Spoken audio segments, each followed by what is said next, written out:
Hi everyone, welcome to Yalan Media YouTube channel. நம்ம இன்னைக்கு என்ன அப்டேட் பார்க்க போறோம்னா, அதாவது வெள்ளை அறிக்கை தமிழக அரசு வந்து வெள்ளை அறிக்கை வெளியிட்டதற்கு பிறகு தமிழகத்தில் இருக்கின்ற அனைத்து பொருளாதார நிபுணர்களுடைய கருத்துக்களும் அனைத்து மக்களுடைய கருத்துக்களும் அனைத்து தலைவர்களுடைய கருத்துக்களும் நம்ம இங்கே கேட்டிருப்பீங்க. அதாவது 10 லட்சம் கோடி கடன் இருக்கு. மீதி வந்து 3 லட்சத்தி சில்லற கோடி ரூபாய் கடன் வந்து அந்த அரசாங்கத்தினுடைய நிறுவனங்கள் வந்து வாங்கியிருக்கு. அதாவது வந்து இப்போ ஒரு நிர்வாகம், அரசாங்கத்தின் நிர்வாகம் நடக்குது.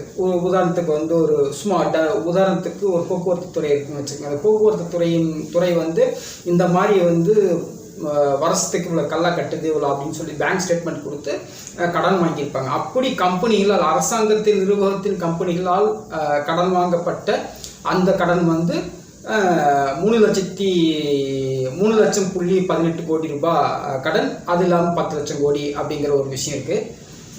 இதில் எல்லாருமே வந்து குறிப்பிடப்பட்ட விஷயம் என்னென்னா, 50 ஆண்டு காலமாக 60 ஆண்டு காலமாக இருந்த அரசியல் தலைவர்கள்,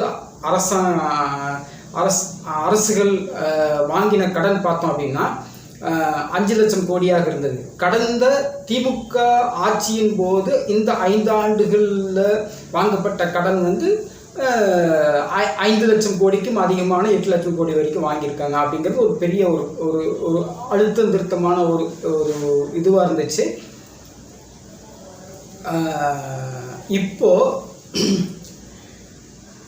தமிழ்நாட்டில் இருக்கிற அனைத்து அரசியல் நிபுணர்கள் எல்லாருமே சொல்கிற, பொருளாதார நிபுணர்கள் எல்லாருமே சொல்கிற விஷயம் என்னன்னா, 13 லட்சம் கோடி ரூபாய் கடனை வச்சுக்கிட்டு 3,31,000 கோடி சில்லற ரூபாய், 31,000 சில்லற கோடி ரூபாய் வருமானத்தை வச்சுக்கிட்டு இப்படி வந்து இவ்வளவு நஷ்ட கணக்கில் ஒரு நிர்வாகத்தை வச்சுக்கிட்டு, இது இல்லாமல் தாவேகா கட்சி அறிவிக்கப்பட்ட நலத்திட்டங்கள், அதுக்கு அதாவது இந்த நடந்துகிட்டு இருக்கிற தாவேகா அரசினுடைய நலத்திட்டங்களுக்கு தேவையான ஃபண்டு பார்த்தோம்னா வருஷத்துக்கு வந்து 70,000 கோடியிலேருந்து 80,000 கோடி தேவைப்படுது. இந்த 70,000 கோடி 80,000 கோடி ஏற்கனவே நஷ்டத்தில் போயிட்டுருக்கிற கவர்மெண்ட்லேருந்து எப்படி எடுக்கிறது? கன்ஃபார்மாக எடுக்க முடியாது.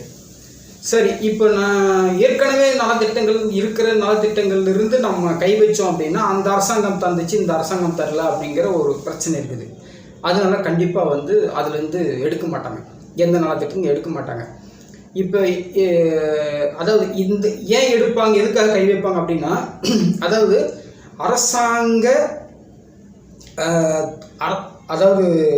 அரசு நிறுவனங்களிலிருந்து லாபத்தை ஈட்டுவதற்காக சில விஷயங்கள் செஞ்சோம் அப்படின்னா ஏற்கனவே அறிவிக்கப்பட்ட நலத்திட்டங்களில் நம்ம கை வைக்க வேண்டியதாக இருக்கும். ஸோ அதனால் வந்து இந்த அரசு வந்து ஏற்கனவே நலத்திட்டங்கள் இருக்கிற விஷயத்த கை வைக்க மாட்டாங்க. அது இல்லாமல் இந்த அரசாங்கம் அறிவிக்கப்பட்ட இந்த நலத்திட்டங்களுக்கு 70,000 80,000 கோடி தேவைப்படுது. சரிங்களா? இப்போது இந்த பாயிண்ட், இப்போ நம்ம பேசிகிட்டு இருக்கிற இந்த பாயிண்ட்டை வந்து எல்லோருடைய தாவேகா கட்சியினுடைய அடிப்படை தொண்டனிலிருந்து மாண்புமிகு தமிழக முதலமைச்சர் வரைக்கும் இருக்கிற ஒரு பெரிய ஒரு மிகப்பெரிய ஒரு கேள்வி. இந்த கேள்விக்கு நம்ம எப்படி விடை கண்டுபிடிக்க போகிறோம் அப்படின்னு ஒரு விஷயம் இருக்குது. இன்னைக்கு, அதாவது 23ஆம் தேதி, இன்னைக்கு கூட பேரவையில் இன்னைக்கு மாண்புமிகு தமிழக முதலமைச்சர் வந்து கேட்டுக்கிட்டு இருக்காங்கன்னா, நாங்கள் இப்போ தான் ஸ்டார்ட் பண்ணியிருக்கோம், எங்களுக்கு கொஞ்சம் அவகாசம் கொடுங்க, இந்த கடன் இருந்தும் இந்த இதிலிருந்தும் நாங்கள் விடுபட்டு வெளியே வந்து இதை வந்து சமாளித்து வெளியே வர்றதுக்கு எங்களுக்கு அவகாசம் தேவைப்படுது, அவகாசம் கொடுங்கன்னு இப்போ இன்னைக்கு கூட வந்து பேசியிருந்தாரு. அது உண்மைதான். இப்போது இவ்வளவு பெரிய ஒரு கேள்வி வந்து எல்லாருடைய கட்சியில் இருக்கிற எல்லாருடைய மைண்டில் ஓடிக்கிட்டு இருக்கு. இது எப்படி தான் சரி பண்ணுறதுன்னு ஆளாளுக்கு கணக்கு இருக்கும், எல்லாத்துக்குமே ஓடிக்கிட்டு இருக்கும். எதிர்கட்சி தரப்பில் வந்து ரொம்ப ஸ்ட்ராங்கான சந்தோஷமாக இருக்குது, இதுலேருந்து மீளவே முடியாது, இவங்க எப்படியும் வந்து மேற்கொண்டு இவங்க நலத்திட்டங்களை வந்து நிறைவேற்றணும்னா கடன் வாங்கி ஆகணும் அப்படிங்கிற ஒரு விஷயம் அவங்க பாயிண்ட் ஆஃப் வியூ இருக்கும். அது எதிர்கட்சி பாயிண்ட் ஆஃப் வியூ அப்படி ஒரு இது இருக்கும். நலத்திட்டங்களை வந்து அறிவித்தா எப்படியாவது கடன் வாங்கி தான் ஆகணும், அறிவிக்கப்பட்ட நலத்திட்டங்களுக்கு செலவு செய்கிறதுக்கு எப்படியாவது கடன் வாங்கி தான் ஆகணும் அப்படிங்கிற ஒரு பாயிண்ட் ஆஃப் வியூ அவங்களுக்கு இருக்குது. தாவேகா கட்சியின் உள்ளே இருக்கிற நிபுணர்கள், தொழில் நிபுணர்கள், பொருளாதார நிபுணர்கள், அரசு நிபுணர்கள் எல்லாருமே கலந்து யோசித்து கடன் வாங்கக்கூடாது, ஏற்கனவே அறிவிக்கப்பட்ட நலத்திட்டங்களில் கை வைக்கக்கூடாது, அரசு நிறுவனங்களில் லாபகரமான திட்டங்கள் அறிவித்தோம்னா லாபகரமான நிறுவனமாக ஆகணும் அப்படின்னா அதில் நிறைய உள்ள கை வைக்க வேண்டியதாக இருக்கும். அது பெரிய ஒரு சலசலப்புக்கு உண்டாகும். முக்கியமான நஷ்டமாகிற 3 டிபார்ட்மெண்ட் பார்த்தோம்னா போக்குவரத்து துறை, மின்சாரத்துறை, அரசாங்க ஊழியர்களுக்கான சம்பளம். இந்த 3க்குமே சரி, எல்லாம் இது 3க்கு மட்டுமே வந்து இவ்வளோ ரூபாய் இருக்குது, இவ்வளோ பெரிய பட்ஜெட் ஆகுனால வெள்ளை அறிக்கையில் நிறைய எல்லாருமே கேள்விப்பட்டிருப்பீங்க, பார்த்துருப்பீங்க, கேட்டிருப்பீங்க. அதுக்கு நம்ம அந்த டாபிக் வேண்டாம். இவ்வளோ பெரிய ஒரு கொஸ்டினுக்கு ஒரு பதில் வேணும். அந்த பதில் வந்து நம்ம தமிழகத்தின் சார்பாக பொருளாதார நிபுணர்கள் வந்து பல ஆழ்ந்த யோசனைகளும் ரொம்ப எக்ஸ்ட்ரீம் யோசனைகள் இருந்துகிட்டு இருப்பாங்க. அந்த கேள்விக்கு விடை கிடைச்சிச்சா அப்படிங்கிறது எல்லோருடைய மனசில் இருக்கும். அதாவது இந்த கேள்விக்கு இப்போ நம்ம பேசிக்கிட்டு இருந்த இந்த கேள்விக்கு நமக்கு தெரிஞ்ச ஒரு ஐடியாவை நம்ம சொல்லலாம். சரிங்களா?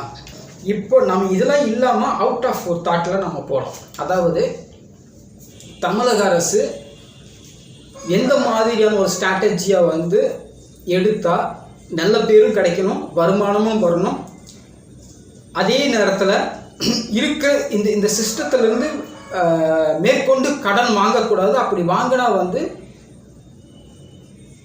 ஒரு புதிய தொழில் ஆரம்பிக்கிறதுக்காகவும், அதாவது கடன் வாங்குகிறதா இருந்தால் மேற்கொண்டு தமிழ்நாட்டின் வளர்ச்சிக்காக மட்டுமே வாங்கணும். வளர்ச்சி அப்படின்னா ஒரு ப்ராஜெக்ட் பண்ணோம், அந்த ப்ராஜெக்ட்லேருந்து இவ்வளோ வருமானம் வரும் அப்படிங்கிற கன்ஃபர்மேஷனான இன்ஃபர்மேஷன் இருந்தால் மட்டும்தான் நம்ம வந்து மேற்கொண்டு கடன் வாங்கணும் அப்படிங்கிற ஒரு விஷயம் இருக்குது. என்னுடைய கணிப்புப்படி தாவேகா அரசு மேற்கொண்டு கடன் வாங்காது அப்படிங்கிற ஒரு விஷயம் இருக்குது.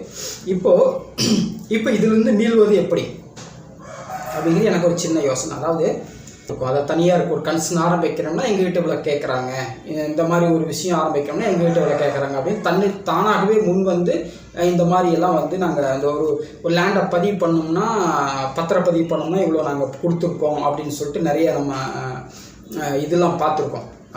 தானாக முன் வந்து நாங்கள் இவ்வளோலாம் கொடுத்துருக்கோம் அப்படின்னு சொல்லி நாங்கள் பேசியிருக்காங்க, ஊடகங்களெல்லாம் பார்த்துருக்கோம். அதாவது நம்ம என்ன சொல்கிறோன்னா, அந்த மாதிரி ஒரு கவர்மெண்ட்டுக்கிட்ட கவர்மெண்ட்டை அணுகாமல் கவர்மெண்ட்டோடைய ஊழியர்கள்கிட்ட தனிப்பட்ட முறையில் ஒரு அக்ரிமெண்ட்டில் பேசி அவங்களுக்கு லஞ்சம் கொடுத்து அந்த காரியத்தை செஞ்சுக்கிறாங்க. இது நடந்துகிட்டு இருக்கு. நம்மளுடைய கருத்து என்னன்னா, கவர்மெண்ட்டுக்கு வந்து, அதாவது உதாரணத்துக்கு வந்து ஒரு கன்சர்ன் ஆரம்பிக்கிறதுக்கு 60 லட்ச ரூபா லஞ்சம் தர்றாங்க. அதாவது ஒரு அதிகாரிகள் லஞ்சம் தந்து அந்த கன்சர்ன் ஆரம்பிக்கிறதுக்கு ஒரு ஒப்பந்தம் உடனடியாக அந்த ஒர்க்கை தொடங்குறாங்க அப்படின்னா, நமக்கு தெரிஞ்சு அந்த 60 லட்ச ரூபாங்கிறது 20 லட்ச ரூபா வாங்கிக்கிட்டு அரசாங்கமே அதை செய்யலாம். அதாவது அரசாங்கமே லஞ்சம் அப்படின்னு சொல்ல வரல. அதாவது என்னென்னா, இவங்க ஏன் வந்து அதை வந்து நாடுறாங்க அப்படின்னா, அவங்ககிட்ட சில குறைகள் இருக்கும். ஒன்று. ரெண்டாவது விஷயம் என்னென்னா, உடனடியே வேலை நடக்கணும் அப்படிங்கிற ஒரு விஷயம் இருக்குது. இப்போ இவங்க என்ன பண்ணணும் அப்படின்னா, எந்த ஒரு நிர்வாகத்தினுடைய ஊழியர்களும் எந்த ஒரு அரசாங்க ஊழியர்களும் டைரெக்டாக கனெக்ஷன் இல்லாமல் பண்ணணும். அதாவது எந்த ஒரு கன்சர்ன் ஆரம்பிக்கணும்னாலும் நேரடியாக அரசாங்க ஊழியர்களை தொடர்பு கொள்ளாமல் ஆன்லைனில் ஒர்க்கை முடிக்கிற மாதிரி ஒரு பர்டிகுலர் ஒரு கவர்மெண்ட் ஆப் இருக்குது. அந்த கவர்மெண்ட் ஆப்பில் உள்ளே வந்துட்டு நீங்கள் எந்த டிபார்ட்மெண்ட்டில் எந்த ஒர்க்காக இருந்தாலும் நீங்கள் ஆன்லைனில் மட்டுமே சப்மிட் பண்ணி ஆன்லைனில் மட்டுமே பர்மிஷன் வாங்கணும் அப்படிங்கிற ஒரு கட்டாயத்தை கொண்டு வந்துட்டீங்க அப்படின்னா, இப்போ அவங்க ஆன்லைனில் மட்டும்தான் பண்ண முடியும் அப்படிங்கிற ஒரு விஷயம் இருக்குது. ரெண்டாவது, ஆன்லைனில் ஆரம்பித்து சரி இத்தனை மணி நேரத்துக்குள்ளே அந்த ஒர்க்கை வந்து முடித்து டன் பண்ணிடணும். அதுக்கு வந்து 20 லட்ச ரூபாய் வந்து சர்வீஸ் சார்ஜாக வாங்குவாங்க கவர்மெண்ட்டு. அந்த சர்வீஸ் சார்ஜுக்கு அதாவது இந்த சர்வீஸ் சார்ஜ் இந்த ஒர்க்கை வந்து அவ்வளவு துரிதமாக முடிக்கணும், அந்தளவுக்கு ஒரு ஆன்லைன்லேயே எல்லாமே செய்யணும் அப்படின்னா இவங்க நிறைய உபகரணங்கள் வாங்கணும், அதுக்காக நிறைய செலவாகும். சரிங்களா? இப்போ இதில் இன்வெஸ்ட்மெண்ட் பண்ணி எந்த அரசாங்க அதிகாரியும் எந்த ஒரு பப்ளிக்கையும் வந்து ஒருவர் சந்திக்காமல் லஞ்சம் வாங்காத அளவுக்கு ஒரு டைப் பண்ணணும், எல்லாமே ஆன்லைனில் முடிக்கணும், ஆன்லைனில் வந்து ட்ரான்ஸ்ஃபர் பண்ணிக்கோங்க அப்படிங்கிற ஒரு கான்செப்டுக்கு வந்துட்டோம் அப்படின்னா இப்போ எல்லாருமே வந்து ஆன்லைனுக்கு நாடுவாங்க. அதுக்கான உபகரணங்களை வந்து அரசாங்கம் ரெடி பண்ணி கொடுக்கணும், எல்லாம் பண்ணணும். இப்போ நீங்கள் வந்து ஒரு 100 ரூபாய் கொடுத்து ஒரு லஞ்சம் கொடுத்து ஒரு வேலையை வாங்குறாங்க அப்படின்னா அதில் நீங்கள் வந்து 33 ரூபா வந்து அரசாங்கமே வாங்கிக்கிட்டு அவங்களுக்கு மிக வேகமாக ரொம்ப துரிதமாக அவங்களுக்கு வந்து செயல்பட்டு அந்த விஷயத்தை வந்து ப்ரொவைட் பண்ணுறாங்க, சர்வீஸை ப்ரொவைட் பண்ணுற மாதிரியான ஒரு கான்செப்ட் உருவாக்குறது. அப்படி உருவாக்கணும் அப்படின்னா அரசாங்கத்துக்கு பெரிய அளவில் லாபம் வந்து ஒவ்வொரு நாளைக்கும் பெரிய அளவில் லாபம் கிடைக்கும், ஒரு பெரிய ஒரு முதலீடு இருக்கலாம். அதே நேரத்தில் லஞ்சத்தை ஒழித்த மாதிரி இருக்கும், கவர்மெண்ட்டுக்கு வருமானம் வந்த மாதிரி இருக்கும். இது ஒரு கரப்ஷன் இல்லாத ஒரு கவர்மெண்ட்டுக்கு வழிவகுக்கும் அப்படின்னு என்னுடைய கருத்து இருக்குங்க. சரிங்களா? இப்படி செய்வதன் வழியாக அதாவது தாவேக அரசு அறிவிக்கப்பட்ட நலத்திட்டங்களுக்கு வந்து 70,000 கோடியிலேருந்து 80,000 கோடி வருஷத்துக்கு தேவைப்படுதுங்க. இப்போ நான் சொன்ன மாதிரி இந்த மாதிரி ஒரு கான்செப்டில், அதாவது இப்போ சொன்ன மாதிரி இந்த மாதிரி ஒரு கான்செப்டில் இயங்கினாங்க அப்படின்னா கேரண்டியாக இந்த வருஷத்துக்கு 70,000 கோடி மட்டும் இல்லை, வருஷத்துக்கு 2 லட்சம் கோடி வரைக்கும் கவர்மெண்ட்டுக்கு வந்து வருமானம் கிடைக்கிறதுக்கான துல்லியமான ஒரு கணக்காக எனக்கு தெரியுது.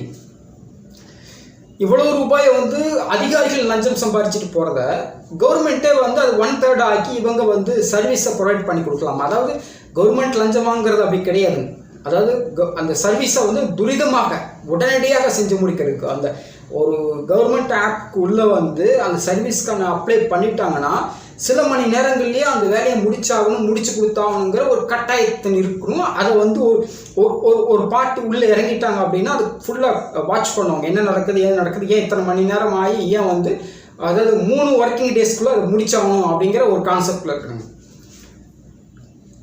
எந்த சூழ்நிலையிலும் அதிகாரிகள் வந்து இது சரியில்லை அப்படின்னா அது தனி கவனம் செலுத்தப்பட்டு அதிகாரிகளால் ஆய்வு செய்யப்பட்டு அதை வந்து முழுமையாக பண்ணணும். அது வந்து 3 கட்டமான அதிகாரிகள் ஆய்வு செய்யணும். இந்த ஒரு கட்டம், அடுத்த ஒரு கட்டம் அப்படிங்கிற மாதிரி ஹையர் ஆஃபீஸர்ஸ், அப்படி ஹைராக்கி ஆஃபீஸர்ஸாக வந்து நியமித்து அப்படி பண்ணணும். ஏன்னா அப்போ தான் வந்து லஞ்சம் வந்து எங்கேயுமே வாங்கிடக்கூடாது அப்படிங்கிறது எல்லாமே வந்து வித் கேமரா ரெக்கார்டிங்கோட நடக்கணும்.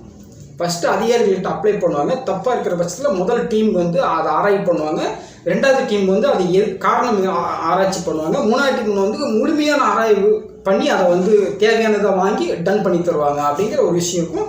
எல்லாத்துக்குமே வந்து வீடியோ ரெக்கார்டிங் இருக்கும், அதை பர்ஃபெக்டாக இருக்கணும். லஞ்சம் எந்த சூழ்நிலையும் வாங்கிடக்கூடாது அப்படிங்கிறதுல ரொம்ப தெளிவான ஒரு விஷயத்தை வந்தோம்னா அரசாங்கத்துக்கு நல்ல பேர் கிடைக்கும். அதே நேரத்தில் வருவாய் வந்து 2 லட்சம் கோடிக்கும் அதிகமான வருவாய் வந்து வருஷத்துக்கு வர வாய்ப்பு இருக்குது. இது ஒரு பெரிய ஒரு கவர்மெண்ட்டுக்கு வந்து ஒரு எக்ஸ்ட்ரானரியான ஒரு நல்ல பேரை வந்து வாங்கி தரணுங்கிறது நம்மளுடைய கருத்து. ஸோ தேங்க்யூ ஃபார் வாட்சிங் this video. See you again.